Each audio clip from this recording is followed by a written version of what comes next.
malilito siya, kakabahan siya, at hindi niya alam ang gagawin niya dahil sa labis na pagka-miss sa iyo. Hello mga guys, kumusta kayo? Panibagong araw, panibagong video na naman tayo, and sa araw na ito ay isa na naman video ang aking ituturo sa inyo na simpleng gabay o simple pamamaraan na makakatulong sa atin. At bago ang lahat, gusto ko lang mag-disclaimer sa mga taong hindi naniniwala at hindi gusto ang mga kagaya nitong video. Please skip this video and maghanap kayo ng videos na gustong gusto nyo, dahil ang video na ito ay para lamang ito sa mga taong naniniwala and gusto mag-try. Sa lahat po ng mga nagko-comment dito sa aking video dito sa loob ng aking channel, mag-ingat sa lahat ng mga nagre-reply sa inyo na dinadala kayo sa kanilang WhatsApp and Imo app upang makaiwas po tayo sa scam. Ngayon po ituturo ko sa inyo paano siya malilito. Yung tipong hindi alam ang gagawin niya, na para bang nababalisa siya, kinakabahan siya, iniisip kanya, para siya po ay hindi, or para siya ay hindi matigil sa kakaisip sa iyo.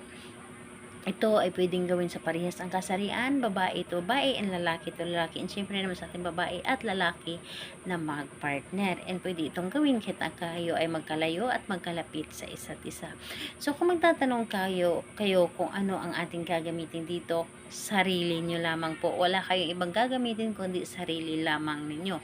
So ayun po, wala po kayong dapat gamitin. And syempre, ihahanda mo lamang ang iyong sarili. Ihahanda mo, kailangan na buo ang inyong loob sa paggawa nito, and malaki ang inyong tiwala at paniniwala, and syempre hindi kayo dapat na magdududa sa inyong dapat na gawin. So ayun, kapag ready ka na and naramdaman ninyo na wala kang pagdadoubt sa iyong gagawin, pwede mo na itong simulan. So ayun, ang gagawin mo lamang bago ka matulog sa gabi. Bago ka matulog sa gabi, isipin mo siya ng isipin ng husto.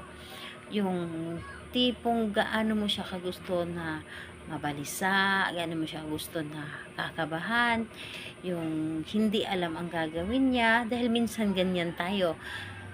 Kasi meron gumagawa sa atin kapag ganyan yung nararamdaman natin, na para bang gustong gusto mo siyang makasama, gustong gusto mo siya makita, mayakap, nababalisa tayo dahil may gumawa sa atin nun.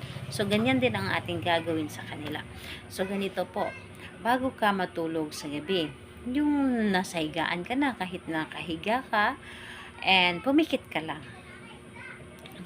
lang and mag-focus ka.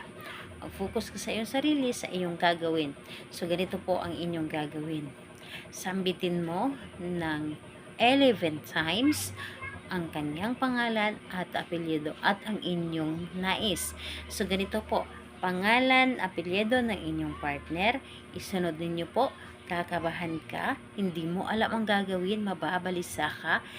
At ako lamang ang inyong iisipin. Lagi kang nalilito sa iyong dapat gawin. So, ganyan po ang inyong gagawin. 11 times po. Dapat po, yung 11 times na yon, hindi siya kumulang at hindi rin sumobra. At ang gagawin ninyo, mainam ninyong gagawin, ika-count ninyo gamit ang inyong daliri. Dahil ganyan po ako. Kapag gumagawa ako, kinakount ko po gamit ang aking daliri para hindi ko makakaligtaan ang aking gagawin. So, pangalan, apelyido, kakabahan ka, mababalisa ka, iisipin mo ako, at hindi mo alam ang gagawin mo. So, ayan po, yun ang inyong sasabihin ng 11 times. Again po, pangalan, apelyido ng inyong partner, kakabahan ka, malilito ka, at hindi mo alam ang gagawin mo, at ako lamang ang iisipin mo. So, nakadepende na sa inyo paano ninyo siya sabihin. Yung tipong gaano ninyo kagusto na malilito or malito siya dahil hindi niya ang gagawin dahil sa pag-iisip sa inyo. So, napakadali lamang itong gawin. So, kahit anong araw at oras ito, pwede itong gawin. Pwede rin ito sa umaga gawin. Yung tipong gusto ninyo, yung para bang hinihila kayo na gawin ito, pwede din po.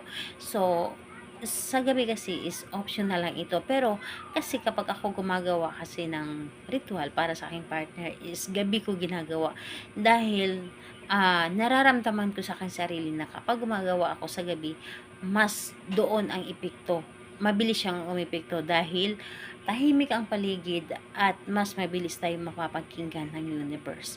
So, ayun po, kahit anong araw naman to, pwedeng gawin at oras, pwedeng pwede po. Salamat po sa inyo. Bye bye everyone. God bless us all.